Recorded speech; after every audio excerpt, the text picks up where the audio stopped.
बड़ी खबर आपको बता देते हैं। जिस जगह लोगों का जीवन अधर में लटका हुआ है वो जोशीमठ है। जोशीमठ में जांच के लिए पहुंचे वैज्ञानिकों ने बड़ी चेतावनी दी है। उत्तराखंड सरकार के उत्तराखंड स्पेस एप्लीकेशन सेंटर के डायरेक्टर हैं doctor MPS Bisht. Doctor Bisht ने एबीपी न्यूज से कहा है जोशीमठ का लोड सहन करने की जो क्षमता है वो उसको पार कर चुका है। 30 किलो उठाने की क्षमता पर 100 किलो का लोड हो गया है। सीमेंट, कंक्रीट, सरिया का लोड बढ़ गया है। इसके अलावा उन्होंने कहा अलकनंदा के रिवर बेड पर छोटे छोटे लैंडस्लाइड नजर आ रहे हैं। जो ताजा बर्फबारी हो रही है ना वो पिघलकर अब जमीन में जाएगी और अगर 2-3 दिन तक ऐसे ही बर्फबारी रही तो फिर जोशीमठ पर खतरा और बढ़ सकता है, क्योंकि ये बर्फबारी बर्फ पिघलेगा, पिघलकर जमीन के अंदर जाएगा और जमीन को कमजोर करेगा। सेंटर के director doctor MPS Singh Bisht हमारे साथ हैं। उत्तराखंड के चीफ सेक्रेटरी के विशेष आग्रह पर यहाँ पर हैं और बड़ी बात है सैटेलाइट मॉनिटरिंग के जरिए यहाँ के हालातों का मुआयना कर रहे हैं। सरल भाषा में आपसे समझना चाहेंगे कि आप जो सैटेलाइट इमेज से जो मॉनिटरिंग कर रहे हैं, यहाँ की जोशीमठ की बात मैं कर रहा हूँ, आप यहाँ पर हैं कुछ दिनों से, अभी तक आपको क्या लगा है? क्या काफी जगहों पर टिल्टिंग हो रही है, इमारतें झुक रही हैं, पेड़ पौधे भी कुछ झुक रहे हैं, ऐसा कुछ लग रहा है आपको? देखिए, जाहिर सी बात है जब जमीन खसकती है तो उसमें कुछ ना कुछ चेंजेज आते हैं। ये पुराना ओल्ड लैंड स्लाइड जोन है जिसको कि हम उपग्रह के माध्यम से बड़े आसानी से इंटायर एरिया को एक साथ टेबल में आराम से देख सकते हैं। उसके किस पार्ट में किस तरह का लैंडस्केप है, उस लैंडस्केप की स्टडी को हम कर सकते हैं। एक हम बोलते हैं कि जब भूस्खलन होता है तो वहाँ पे एक फ्रेश स्कार नजर आते हैं, तो it totally depend upon the reflection of the solar energy. तो अगर जमीन में फ्रेश स्कार नजर आ रहे हैं लैंडस्लाइड के तो उसका रिफ्लेक्शन अलग होगा। नजर आ रहे हैं, ये नजर आते हैं जब हम देखते हैं, लेकिन अभी इसमें कोई इस तरह का फ्रेश स्कार मतलब नजर नहीं आए। सिर्फ जो रिवर बेड पे 2-4 स्कार्स वगैरह अच्छे से दिखते, 2-4 क्या वो 10-11 स्कार है, पर वो ऑलरेडी ग्रेजुअली धीरे धीरे करके वो निकलते रहते हैं, उनसे मलबा निकलता रहता है। तो रिवर बेड पे दिख रहे हैं आपको अलकनंदा के वो क्लियर कट आप आराम से उसको सैटेलाइट देख सकते हैं। मतलब इस कार को अगर हम समझना चाहें, मतलब फ्रेश छोटे छोटे लैंडस्लाइड मतलब एक बड़ा लैंडस्लाइड का सिग्नेचर होता है पहले छोटा, एक पत्थर गिरा, फिर थोड़ा मिट्टी गिरी, फिर उसका व्हाइटनेस बढ़ा सरफेस का, जो ग्रीनरी थी वो व्हाइटनेस में। अभी संक्षेप में कहें तो अलकनंदा के किनारे छोटे छोटे लैंडस्लाइड ही दिख रहे हैं। हाँ, वो तो आराम से दिख रहे हैं वहाँ पे। अब मुझे एक बात ये बताइए कि अभी जो ये बर्फबारी हो रही, देखिए पूरा बर्फ है, बारिश आ रही है, इसका क्या असर देखते हैं आप इस समय जो स्थिति है? इसका असर यही हो सकता है कि जितना ये, क्योंकि ये हायर एल्टीट्यूड में है, जोशीमठ से कम 2-3 किलोमीटर ऊपर है, और जो मलबा है वो नीचे है, ऊपर गोरस्यू है, पूरा स्नो बॉन्ड है, उसके बाद औली है, पूरा स्नो बॉन्ड हो गया।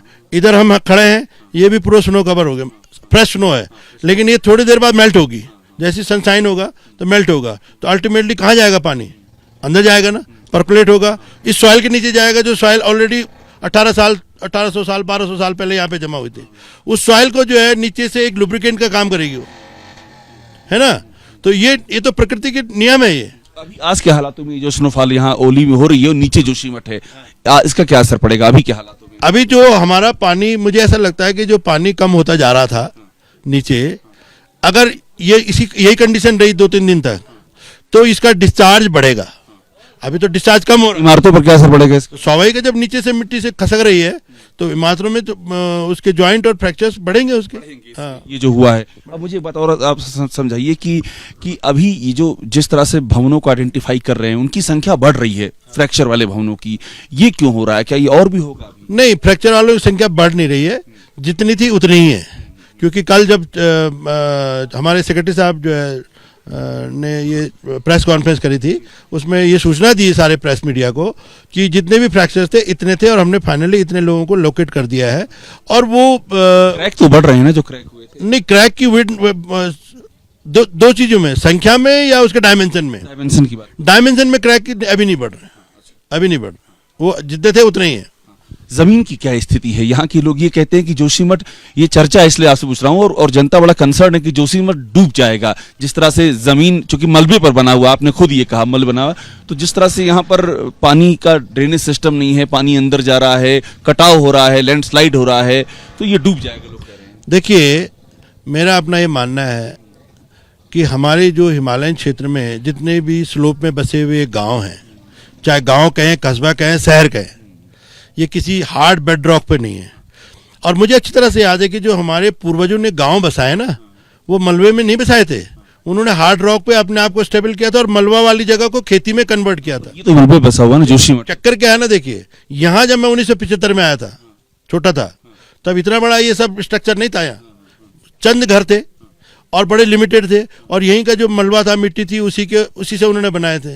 अब ये डे बाय डे इसमें जो सीमेंट, कंक्रीट, सरिया, इतना लोड बढ़ गया है, तो ये इसकी बेयरिंग कैपेसिटी को मैं समझता हूँ कि जो स्ट्रेस अब डेवलप हो रहा है, it is going beyond it's bearing capacity. की क्षमता से ज्यादा स्ट्रेस पड़ रहा है। तो स्वाभाविक है, जब भाई आप, छोटी सी एग्जांपल मैं आपको दे रहा हूँ, आपको जो है 30 किलो उठाने की क्षमता है और मैं आपके सिर में 100 किलो रख दूंगा, व्हाट विल हैपन? वही स्थिति यहाँ पर होगी। ऑलमोस्ट वही है।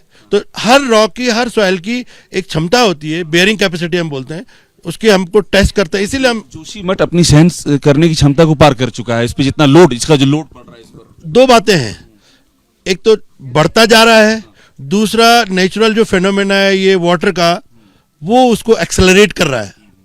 तो एक होता है ना कि भाई आप लोड बैठा सकते हैं, तो मैंने आपके पाँव काट दिए तो आप नीचे गिर जाओगे, वेरी सिंपल। तो this is called accelerating factor. तो ये वाटर जो है एक्सेलरेटिंग फैक्टर। क्या मजबूरी है मेरी, बताइए। मैं अभी आपको बताती हूँ कि मैंने ओए होए होए होए होए, नमकीन के चटकारे लेते हुए टकटकी मार के डिबेट शो को पॉज रिपीट कर करके देख रहे हैं जोगिंदर जी। इनकी तरह आप भी देखें अपने फेवरेट डिबेट्स को रिपीट कर, और डाउनलोड कीजिए एबीपी लाइव ऐप अपने स्मार्ट टीवी पर।